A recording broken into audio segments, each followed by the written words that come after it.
Bismillahirrahmanirrahim. Assalamualaikum warahmatullahi wabarakatuh. Kita saat ini berada di Sekolah Tinggi Agama Islam Sadra, Jakarta, bersama dengan tokoh yang sangat luar biasa, guru kita semua, seorang pemikir filosof di Indonesia yang memiliki karya yang sangat luar biasa, Profesor Dr. Mulyadi Kartanegara. Saya tidak perlu memperkenalkan beliau karena sudah sangat terkenal. Jadi ini satu kehormatan beliau datang ke kampus kita ini. Selain beliau juga dulu termasuk salah satu tokoh yang ikut serta terlibat dalam Islamic College for Advanced Studies. Bahkan beliau selain sebagai seorang pengajar juga terlibat banyak hal dalam membangun pemikiran yang ada di Islamic College for Advanced Studies yang kemudian sekarang berubah menjadi Sekolah Tinggi Agama Islam Sadra, Jakarta. Dan baru-baru ini beliau melakukan perjalanan rihala ilmiah ke negeri para mula. Satu hal yang luar biasa, dengan pemikiran yang luar biasa, beliau berinteraksi dengan para pemikir dan filosof-filosof yang ada di negeri mula itu. Dan kita sapa dulu Profesor Dr. Mulyadi. Apa kabar, Prof? Baik, alhamdulillah. Alhamdulillah. Ini masih capek ya perjalanan? Oh ya, lumayan lah ya. Alhamdulillah. Juga karena setelah pulang itu saya masih meneruskan itu. Iya. Tapi alhamdulillah sudah selesai laporan saya tiap harinya kegiatan saya di Iran. Alhamdulillah, Prof, ya. Tapi masih seger aja nih, Prof. Luar biasa. Alhamdulillah di Iran saya sehat betul.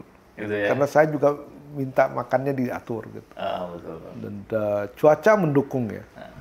Itu dalam rangka apa, Prof, waktu itu rihlah ke Iran? Ya, sebenarnya UIN itu dia punya program visiting professor yang diberikan tiap tahun, ada grant. Iya. Tiap tahun, dan tahun ini jatah saya katanya. Oh gitu, Prof. Jadi ya saya manfaatkan lah gitu, ya kan. Dia bilang boleh ke negeri mana aja. Nah, saya tadinya pilih karena pasca Ibnu Rus, saya tadinya mau ke Spanyol ya. Yeah. Tapi Spanyol susah, nggak ada kontak person kan. Jadi saya mau hubungi Cordova University, kemudian ada yang lain tapi nggak bisa. Kemudian saya juga coba mau menelusuri pengaruh Ibnu Rus di Eropa. Ada Averroism itu. Yeah, gitu. betul. Saya udah hubungi Swedia, ada Universitas Teologi, ada teman di sana juga, tapi nggak dapat balasan. Akhirnya saya pikir ya yang paling pas itu di Iran. Karena apa? Yeah. Karena filsafat Islam berkembang ya di Iran setelah Ibn Rus. Di Barat sudah nggak ada lagi kan? Iya, betul. Kan udah dikuasai lagi orang Kristen. Jadi saya kemudian putuskan untuk melakukan penelitian di Iran. Akhirnya saya diminta untuk membuat proposal, saya buat dan kemudian saya kirimkan ke direktur itu ya, short term. Oh iya, betul. Ya, siapalah itu. Akhirnya begitulah diterima dan alhamdulillah kita urus perizinannya. Tadinya mau 40 hari ya, kemudian karena izin dari rektor juga, tanda tangannya juga dari Depak, dari Seknek. Akhirnya kebagiannya 3 minggu. Nggak ada persoalan, Prof, misalnya perjalanan ke Iran di saat sekarang ini banyak isu yang berkembang. Saya kan gini, ada temannya. Kalau memang tidak memungkinkan pasti dia bilang jangan pergi ya kan. Iya, betul. Nah, tapi dia bilang silakan aja. Jadi saya pikir kalau sudah berniat baik tawakal aja lah pada Allah gitu. Jadi saya jalani aja. Sebenarnya kan kalau dibayangin gini ya, kalau mau dibilang takut, saya umur 63 tahun. Oh, alhamdulillah. Pergi sendirian ke Iran ya, ke negeri orang, ya kan? Itu yang membuat istri saya juga khawatir gitu. Tapi saya merasa bahwa di bumi ini kan tanah Allah gitu. Yeah. Jadi saya nggak merasa asing dimanapun gitu. Jadi udahlah, saya bilang tawakal aja, ya kan. Kalau mau bagaimanapun terjadi kita terima aja. Jadi alhamdulillah perjalanan sangat mulus. Kita ke Istanbul dulu. Iya. Dari Istanbul ke Teheran karena memang tidak ada yang direct flight ya, dari Jakarta ke Teheran. Habis itu 2 hari lah, sampai di sana kan hari keduanya ya. Iya. Ke Qum dulu, ketemu dengan Ali Kanawati, makan siang dulu di situ, baru kemudian kita pergi ke Isfahan. Iya. Bertiga. Oh, 3. Jadi belum lagi ke Qum tuh. Belum Iya, lagi iya. ke Isfahan. Di Isfahan ya saya udah tahu lah kalau ada medan itu, Iya. ini kan baru digambar aja kan. Iya, iya, betul. Nah, banyak pengalaman yang luar biasa lah. Artinya gini, perjalanan saya itu bisa dikatakan 2. Perjalanan ke dunia nyata, gitu. Jadi maksudnya kota-kota itu, bahkan saya sebelum ke Shiraz itu kan ke Persepolis dulu gitu, melihat jejak-jejak sejarah gitu kan. Tapi minggu berikutnya itu kan di Qum, itu perjalanan rihlah intelektual dan spiritual Di Qum. di Qum. Jadi saya boleh dikata buku saya bisa dibagi 2 tuh, yang bagian pertama dan bagian. Jadi dua-duanya komplit. Perjalanan fisik yang itu membutuhkan betul-betul kesehatan yang prima ya. Tapi di sana aman, Prof. Tidak ada Aman, masalah apa-apa ya? Sama sekali. Jadi apa yang dikhawatirkan di sini kan banyak teman saya juga ngingat, jangan ke Iran, lagi kacau katanya, lagi demo-demo. Terus saya bilang ya saya lihat aja. Tapi sama sekali nggak ada. Saya kan yang dikunjungi itu kan kota-kota besar ya, Tehran. Tehran kan ibu kota ya. Yeah. Isfahan, itu kan Qum, ibu kotanya apa dulu Safawi kan. Terus Shiraz, kota besar juga semua tuh, dan Qum gitu. Nggak ada, barangkali ada ribut-ribut di jalan, nggak ada, aman sekali gitu. Terus yang paling mendasar, Prof ya, dalam perjalanan rihlah ilmiah ini, jumpa dengan para filosof di sana, memberikan kuliah. Kira-kira bisa digambarkan, Prof, seperti apa? Jadi riset saya itu tentang filsafat Islam setelah Ibn Rus. Yeah. Tapi kan di dunia Sunni kayaknya filsafat menjadi tasawuf. Ada Ibn Arabi, ada Jalaluddin Rumi itu, tapi bukan dalam arti filsafat dalam arti yang kita pahami. Gitu. Yeah. Di Iran lah itu kemudian berkembang filsafat, karena pada waktu yang sama Ibn Rus meninggal, juga didirikan mazhab baru Isroqi. Itu sebenarnya kontemporer saja. Yeah. Jadi di sini tenggelam, muncul satu di Iran, yaitu ilmu nasionalis, ya Isroqi. Isroqi ya. Dan di situ sebenarnya kemudian bergulir. Jadi filsafat tidak berkembang di situ. Karena apa? Karena sebelum Isroqi sudah ada peripatetik. Iya, betul. Jadi Isroqi justru mencoba mensintesakan antara filsafat peripatetik dengan tasawuf, gitu. Dan nampaknya Surawardi itu juga mempunyai pengalaman mistik, gitu. Jadi dia adalah yang memulai pernyataan bahwa kalau mau jadi filosof, Anda harus mengalaminya sendiri, dan itu harus melalui penyingkapan intuitif, syuhud. Yeah. Jadi dia sendiri menjalankan itu. Dan tidak bisa menjadi filosof kecuali Anda mengalami apa yang Anda katakan, seperti itu. Dan itu diwarisi sampai Mullah Sadra. Jadi Mullah Sadra juga sebenarnya mempraktekkan itu ya. Di Kahak itu dia mencoba membersihkan hati, tazkiyatun nafs, sampai dia mendapatkan mukasyafah, syuhud. Jadi itu diawali oleh Surawardi sebenarnya. Iya. Di situ. Nah, jadi di Iran kemudian filsafat dikembangkan untuk mensintesakan yang tadi mazhab yang terpisah-pisah itu disintesakan. Tapi sintesa itu bukan hanya antara peripatetik dengan Isroqi, tetapi juga antara filsafat dan tasawuf, gitu. Dan tasawuf yang paling berpengaruh ternyata Ibn Arabi. Ibn Arabi. Ya, jadi betul. sama aja di Indonesia juga kan. Iya, betul. Apa namanya Hamzah Fansuri, Samsudin itu juga sangat dipengaruhi oleh itu. Ya. Tetapi yang menarik adalah bahwa tasawuf Ibn Arabi itu disalurkan kepada orang-orang di Iran dengan warna yang berbeda. Nah, misalnya di tangan Abdul Razak Kashani, itu Ibn Arabi diterjemahkan lain karena dia tidak benar-benar dia sendiri aja gitu, memahaminya sendiri sehingga dia punya pemahaman tersendiri. Kemudian yang berpengaruh terhadap Mula Sadra itu adalah penafsiran dari Ibnu Turkah juga ya, Ibnu Turkah. Tapi itu sebenarnya yang mempengaruhi Mula Sadra itu adalah Syekh Bahai. Iya. Ya, Bahauddin Al-Amili. Alhamdulillah.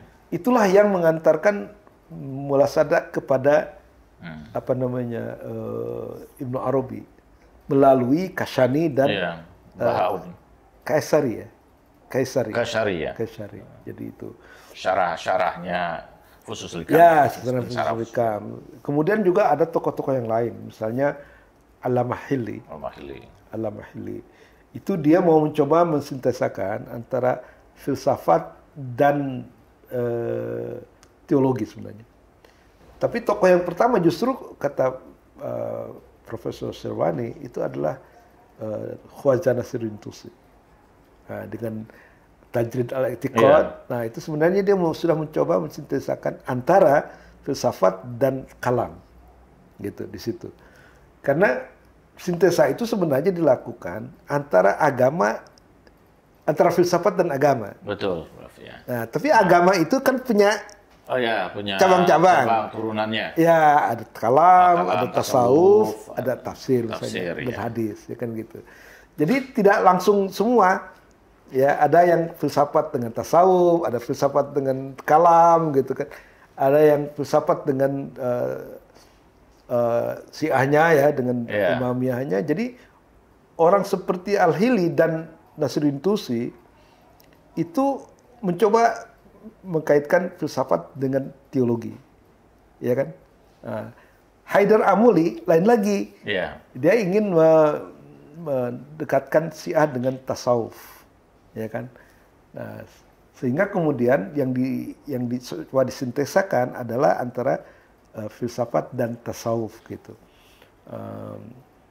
Kemudian ada lagi Ibnu Turkah. Ya betul. Nah, Ibnu Turkah ini pengarang Tamhidul Qawaid ya. Ya, dan dia mempunyai penafsiran tersendiri terhadap tasawuf karena dia tuh tadinya filosof gitu. Ya, betul. Filosof yang menjadi sufi gitu. Iya. Jadi dia ada unsur rasionalnya di dalam memahami falsafah itu. Iya. Gitu. Jadi memang biasanya itu sebelum sampai ke Ibnu Arabi, setelah belajar filsafat orang nggak mempelajari Ibnu Turkah itu, Prof. Oh gitu ya. Iya, karena dia pengantar antara filsafat dan tasawuf. Ya. Jadi warna filsafatnya kental di dalam Ibnu Turkah tentang Ibnu Arabi. Kemudian Ibnu Turkah ini, penafsiran Ibnu Turkah itu mempengaruhi Jalaluddin Ad-Dawani. Iya. Ada istilah Zauq Ta'allu. Zauq Ta'allu itu adalah pendapat yang mengatakan dari sudut wujud itu hanya satu saja wujud. Tapi dari sudut maujudat itu menjadi banyak gitu. Dan itu penafsirannya mempengaruhi Mir Findirizki dan Mir Damad. Dan juga Mula Sadra muda. Waktu mudanya. Muda, betul. Nah, tetapi yang menarik adalah pernyataan dari siapa nih, Ali Amini Nezat yang mengatakan bahwa ternyata yang paling berpengaruh itu bukan Mir Damad dan Mir Findirizki. Tidak ada pengaruh, walaupun Mula Sadra belajar filsafat dengan Mir Damad dan tapi yang berpengaruh di antara tiga gurunya itu adalah Syekh Bahai. Ya. Tapi bukan dalam filsafatnya, dalam pengenalannya terhadap tasawuf Ibnu Arabi. Jadi dia tokoh yang dikenal sebagai arif, orang yang mukasyafah juga. Ya, dia tidak terlalu, misalnya Ibnu Sina dia kurang suka gitu. Betul. Tapi dia Ibnu Arabi betul-betul mendalam dan pemahaman Mula Sadra tentang Ibnu Arabi melalui saluran dia. Gitu. Iya, Prof. Katanya Mula Sadra tidak mengenal Ibnu Turkah tapinya. Iya. Jadi karena itu mungkin beda dengan mazhab Isfahani sebenarnya. Gitu. Di sana sempat memberikan kuliah juga, Prof ya? Ya, saya memberikan kuliah beberapa ya. Satu tentang perkembangan filsafat di Indonesia. Iya. Itu diminta di Bakir Ulum. Ya, tapi di tempat lain juga. Tapi saya di buku saya tidak overlapping. Jadi hanya satu saja yang saya berikan tentang filsafat Indonesia. Dan saya tidak langsung ke yang modern. Jadi saya bilang filsafat Indonesia itu diawali sebenarnya dengan diskusi-diskusi tasawuf pada abad 16 dan 17. Jadi pada masa Ibnu Turkan dan juga Findirisky, Mirdaman, itu ada tokoh di Indonesia itu Hamzah Fansuri. Hamzah Fansuri itu meninggal 1590. Nah, kemudian ada Samsudin Sumatrani meninggal 1630, persis seperti Mirdaman. Gitu. Jadi saya mau menunjukkan bahwa ada perkembangan paralel di sini. Betul. Dan kalau di Iran itu dipengaruhi oleh Ibnu Arabi melalui jalur-jalur, ya di Indonesia juga gitu. Betul, ya Hamzah Fansuri dan Samsudin Sumatrani sangat dipengaruhi oleh itu. Walaupun kemudian datang Araniri, yang itu datang dari Gujarat, dari India, jadi agak lain lah. Nah, kemudian datang Abdurrauf Singkili, yang itu mencoba menjelaskan secara lebih jelas apa kekeliruan daripada Nuruddin Araniri di dalam memahami kritik terhadap Samsudin, terhadap Hamzah Fansuri. Karena dalam filsafat wujudiyah itu ada dua aspek ya yang harus itu, yaitu tasbih dan tanzih. Jadi jangan hanya menekankan tasbih bahwa Allah serupa dengan alam, tapi juga harus tanzihnya. Itu yang tidak ditekankan oleh Nuruddin Araniri, sehingga terjadi kesalahpahaman. Tapi kesalahpahaman yang fatal karena banyak yang orang dibunuh dan buku-buku Samsudin Sumatrani kemudian dibakar gitu. Ya supaya tahu bahwa ada perkembangan di situ kan. Tapi saya bilang itu bukan filsafat dalam arti teknik ya. Jadi filsafat sebagaimana yang disatukan dalam tasawuf. Gitu.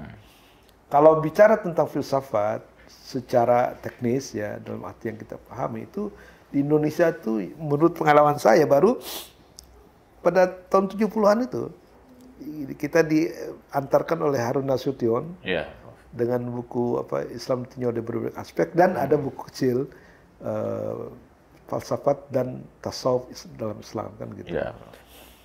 Nah, pengetahuan mahasiswa tentang filsafat di buku Pak Harun itu hanya peripatetik. Dan itu kalau kita bisa hitung ya, Al-Kindi, Al-Farabi, Ibnu Sina, Miskawai, Ghazali, dan Ibnu Rus. Ada 6. Jadi itulah yang terkesan bahwa Islam hanya mempunyai 6 tokoh itu filosof gitu kan. Nah, sampai saya kemudian menerjemahkan buku Majid Fahri, The History of Islamic Philosophy, di mana di situ boleh dikata ratusan ya pemikir Muslim diperkenalkan, termasuk tokoh-tokoh yang saya bilang minor ya, Al-Amiri dan sebagainya, bahkan juga orang-orang yang di Iran seperti Nasiruddin Tusi, Sohrawardi, Mirdama dan sebagainya diperkenalkan buku itu. Jadi selama 2 dasawarsa 80-90 abad 20 itu buku itu yang menjadi sumber di Indonesia. Sampai kemudian ada Mizan menerbitkan buku lain yang sejarah filsafat Islam oleh Said Hussein Nasr oleh Menlever, dan juga ada terjemahan sebagian dari buku M.M. Sharif, History of Muslim Philosophy. Dan itu cukup lumayan kesannya, Prof. Antusiasme terhadap bukan main, karena dalam diskusi itu saya kan menyampaikan pertanyaan-pertanyaan yang masih menjadi pertanyaan juga bagi saya gitu. Misalnya saya menanyakan, kalau wujud itu satu, kenapa ada gradasi? Apa yang menyebabkan terjadinya gradasi? Gitu. Nah, kalau saya pahami dari Surawardi, saya bilang, Surawardi mengatakan cahaya itu satu, tapi dia berbeda oleh karena intensitasnya, karena ada barzah. Barzah inilah yang kemudian menjadikan itu. Nah, saya bilang dalam sadrat bagaimana? Wujud itu satu, tapi kok ada gradasi? Apa yang menyebabkan terjadinya gradasi itu? Gitu. Nah, ini saya belum jelas jawaban lah gitu.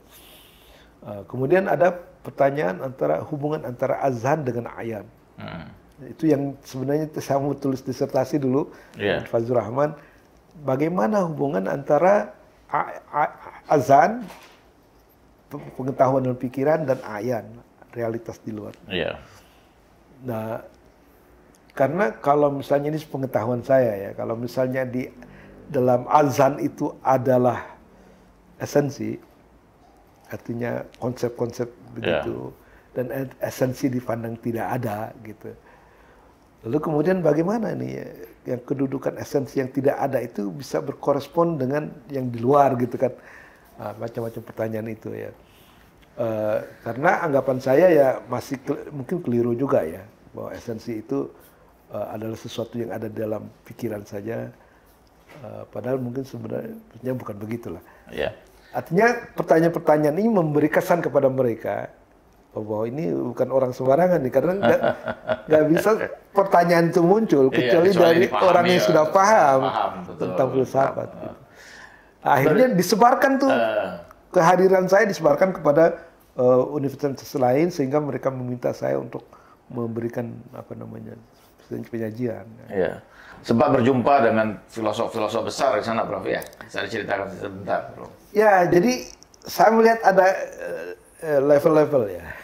Yeah. Jadi kalau para guru besar yang saya temui itu banyak ya, ada Pak. Ada yang lain-lain. Itu sebenarnya level ketiga ya. Level ketiga. Itu sudah profesor tuh. Udah ahli-ahli di bidang itu.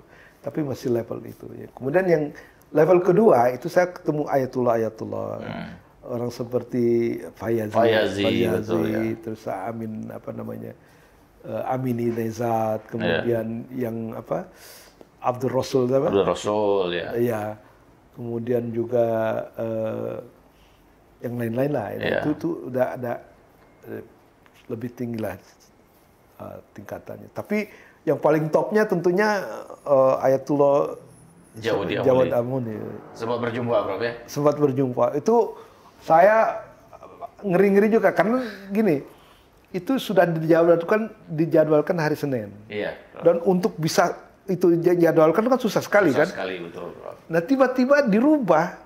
Jadi harusnya hari Rabu saya pulang ke Indonesia, dirubah ke Senin. Ya. Otomatis ya di-cancel lah yang Senin itu kan. Iya, betul, Prof. Wah, saya bilang ini udah gembira-gembira saya bisa ketemu dengan dia. Tapi ternyata bisa digeser ke Minggu. Rezeki. Rezeki betul. Dan saya bilang saya tidak perlu dialog dengan beliau, ketemu saja udah senang saya kan, karena saya membayangkan ya macam Mula Sadranya lah kalau zaman itu kan. Paling top gitu. Setelah Miss Fayazi meninggal 2 tahun yang lalu. Ya itu tidak ada lagi tuh. Kecuali dia lah yang paling topnya. Dan kesan saya terhadap filosof Iran itu ya jadi perpaduan yang sempurna ya antara potensi-potensi yang dimiliki oleh manusia, antara hati, pikir, perasaan ya, dan juga sumber Quran ya, maksudnya antara irfan, burhan, dan Quran, betul. Itu betul-betul menyatu di dalam. Ini pertanyaan terakhir, Prof. Kira-kira bagaimana sih apa yang sudah Prof saksikan langsung di Iran dengan beragam hal yang luar biasa terkait dengan filsafat itu, untuk bisa kemudian kita di Indonesia ini berkembang pemikiran filsafat seperti itu, kira-kira jalan apa yang harus kita lakukan nih, Prof? Kayaknya kita harus menimba banyak dari sumbernya lah gitu. Iya, Prof. Jadi kalau saya seperti orang yang mencari air. Ketemu di sana bukan air yang di sungai, tapi mata airnya. Mata air yang masih murni gitu. Sehingga saya merasa perlu untuk mengabadikan ini gitu dalam sebuah tulisan. Dan alhamdulillah saya sudah selesai laporan itu dalam bentuk tulisan. Jadi ada berapa ya? 21 hari di sana dan ada lengkap lah seperti itu. 20 days ya. Ya, 21 days itu.